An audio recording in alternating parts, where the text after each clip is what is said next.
On the eve of Double 10 Day, cross-strait tensions are rising again.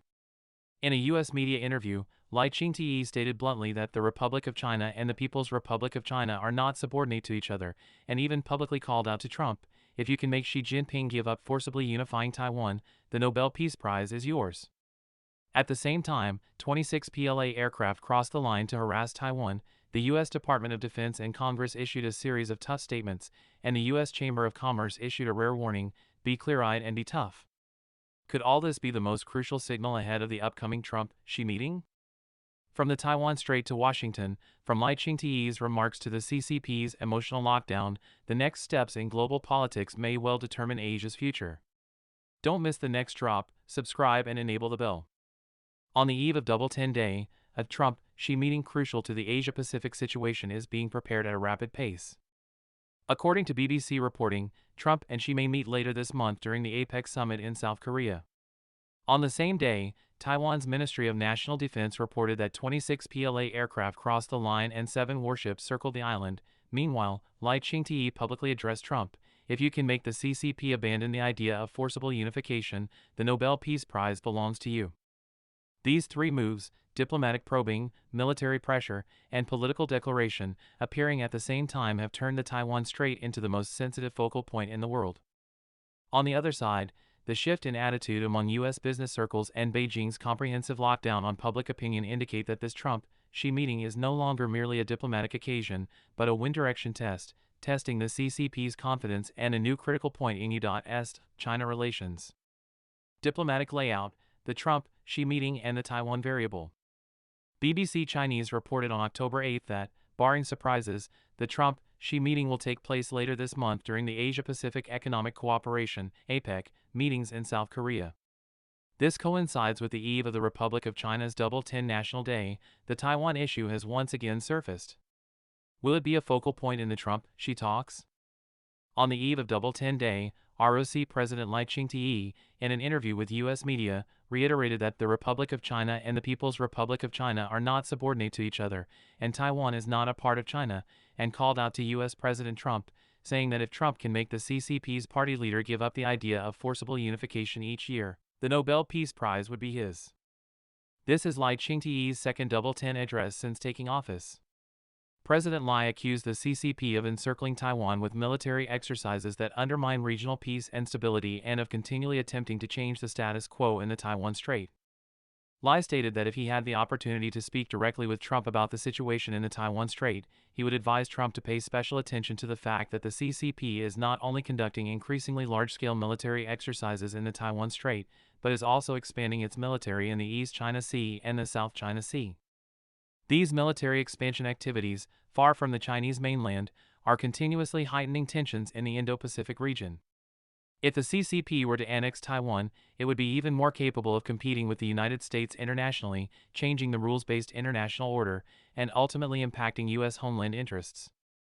Therefore, we hope President Trump will continue to maintain peace and stability in the Indo-Pacific. Lai reiterated that Taiwan is responding to the concerns of the United States and major allies and plans to increase defense spending to 5% of GDP by 2030. "I would tell the United States that Taiwan absolutely has the determination to safeguard national security." That same day, John No, nominee for Assistant Secretary of Defense for Indo-Pacific Security Affairs, said at a Senate hearing that he supports Trump's position, believing Taiwan should raise defense spending to 10% of GDP and accelerate preparations to respond to a potential invasion. The U.S. State Department reaffirmed that its position on Taiwan remains unchanged and that it opposes either side unilaterally changing the status quo in the Taiwan Strait. On October 7, the Office of the President of the Republic of China released the transcript of the interview. Military movements, gray zone pressure and readiness signals. According to the PLA activities in airspace around the Taiwan Strait diagram released by Taiwan's Ministry of National Defense on October 8, from 6 a.m. yesterday, 7th, to 6 a.m. today, a total of 26 PLA aircraft were detected flying out to sea, of which 18 crossed the median line of the Taiwan Strait and entered the northern, central, and southwestern airspace of Taiwan. 7 PLA naval vessels were also monitored operating nearby. In total, 33 aircraft and ships conducted so-called joint combat readiness patrols around Taiwan. The Ministry of National Defense stressed that in response to the CCP's ongoing harassment, the ROC armed forces are using aerial patrols, naval vessel monitoring, and missile system deployments to maintain close surveillance of developments around the Taiwan Strait at all times, ensuring national and aviation safety are not affected. While military harassment was ongoing, Chen Binhua, spokesperson for the PRC's Taiwan Affairs Office, accused Lai Ching-te on October 8, via a Q&A with reporters, of seeking independence by force and relying on foreign forces for independence, calling him a maker of crisis in the Taiwan Strait. With increased PLA threats to Taiwan, the Center for International Relations at National Chengchi University held a Taiwan Security Forum on October 8.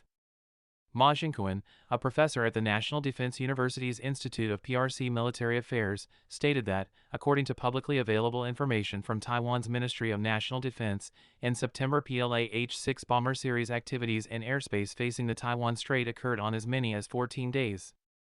The H-6 primarily conducts medium to long-range strikes. In the past it mainly operated in Taiwan's southwestern airspace and across the Bashi Channel, with targets being Guam or U.S. warships in the western Pacific.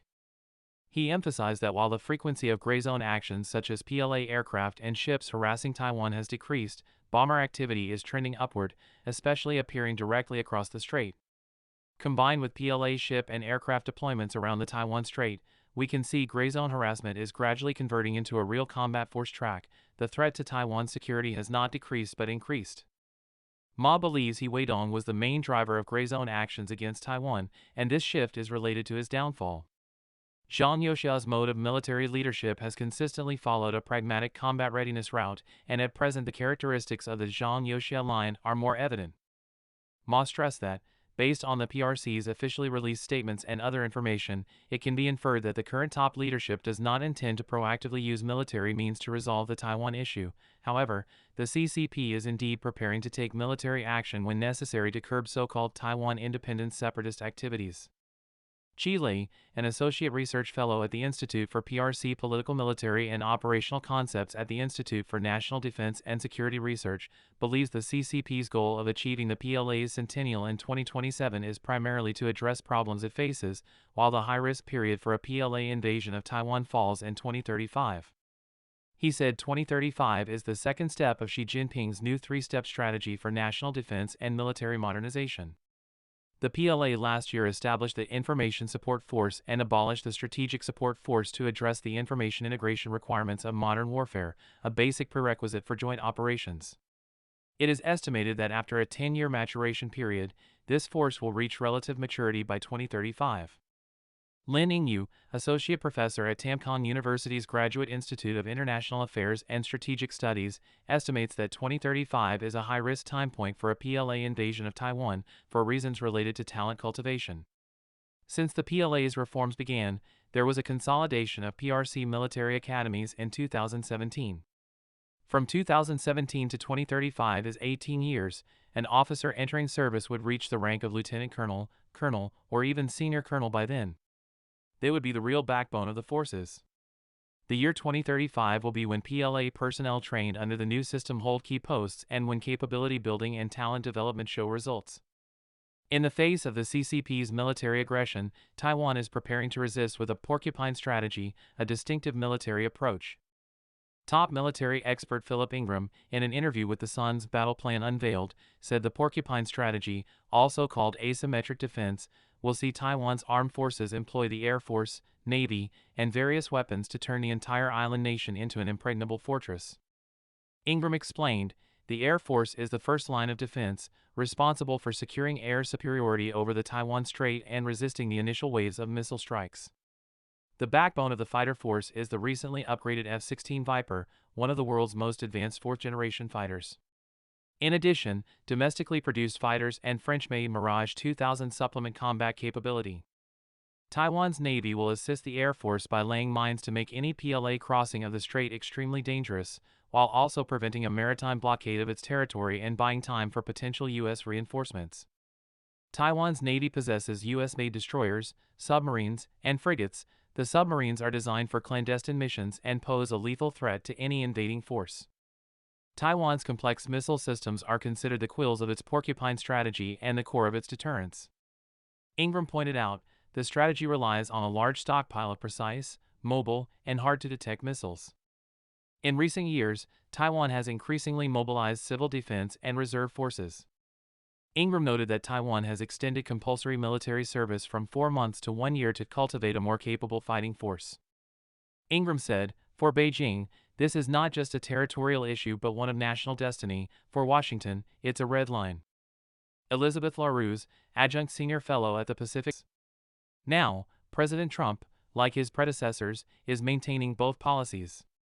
International relations scholar Zhong Jidong pointed out that the Taiwan issue in a Trump-Xi meeting should perhaps be viewed through the lens of how the United States defines the broader U.S. China framework. Since 1949, from the Cold War to the present, regardless of party, U.S. Taiwan relations have always been placed beneath U.S. China relations. From the big picture, as the U.S. Secretary of War said, the CCP is the crisis maker in the Indo-Pacific. Under the U.S. definition, whether opposing or supporting Taiwan independence, the U.S. will view the CCP as a security adversary. That determination will not change. Within this framework, relations will be shaken and risk being sacrificed. In other words, Taiwan has always been the beneficiary of U.S., the U.S. Chamber of Commerce. The Chamber has always opposed economic decoupling from China, believing that decoupling would bring huge, unbearable costs and painful consequences. They hope the U.S. can push bilateral relations onto a more equal and sustainable track. At the request of the Office of the U.S. Trade Representative for public comment, the Chamber submitted a report last month on the PRC's compliance with global trade rules. The report reached a startling conclusion: the CCP has subverted the commitments it made 25 years ago upon joining the World Trade Organization, WTO, even more blatant, explicitly excluding foreign competition. Most telling are internal directives known as Document Number 79 and Notice Number 551, which created an industry code word, Delete America. A new rule even requires automatic 20% price advantages for domestic products in government tenders, a move that will severely impact many U.S. industries, such as medical technology. The U.S. Chamber exposed the CCP's duplicity, preaching multilateralism on the surface while waging an economic war of attrition. The purpose of this economic war is to eliminate Western competitors and seize control of supply chains, just like Xi Jinping's lauded New Three Industries. While supply chains have been captured, China's economy has been badly hurt, as have the Chinese people. Public grievances in China are mounting, unemployed masses everywhere, factories closing, storefronts transferring ownership, yet the CCP forbids the public from expressing pessimism about the future. The New York Times recently reported that the CCP's information controls have targeted people's emotions. Not only are online political dissenters silenced, but bloggers and influencers who express fatigue and weariness are punished. China has become a place where optimism is no longer sustainable. Controlling the people's emotions has become a new governance priority for the CCP. Recently, several bloggers promoting a less work, low-pressure lifestyle were punished. A popular influencer who advocated not marrying or having children for economic rationality was also banned, and another commentator who bluntly pointed out that China still lags behind Western countries in quality of life was purged.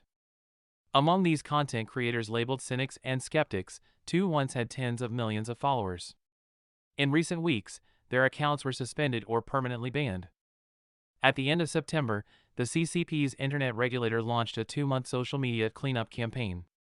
According to a notice from the Cyberspace Administration of China, the campaign's goal is to eliminate content that stokes excessive pessimism, creates panic, or spreads defeatist views such as effort is useless. David Bandersky, director of the China Media Project Research Institute, said, "The root of the problem is that many Chinese face deteriorating economic and social prospects. They will express anxiety and unease. Such emotions are contagious, and that is what the authorities fear." Moving from speech suppression to controlling people's emotions is a reaction born of deep fear within the CCP. The United States already recognizes the CCP as a destroyer of the international order. Even the U.S. Chamber of Commerce, which previously opposed decoupling from the CCP, has begun to warn that engagement with Beijing must be clear-eyed and tough. Meanwhile, the awakening of the Chinese people is the CCP's greatest internal fear. Once the people awaken, the CCP's tyranny will have no soil in which to exist, and once the US and the West see the CCP's true face clearly, they will coordinate with the Chinese people to jointly encircle and eradicate the CCP.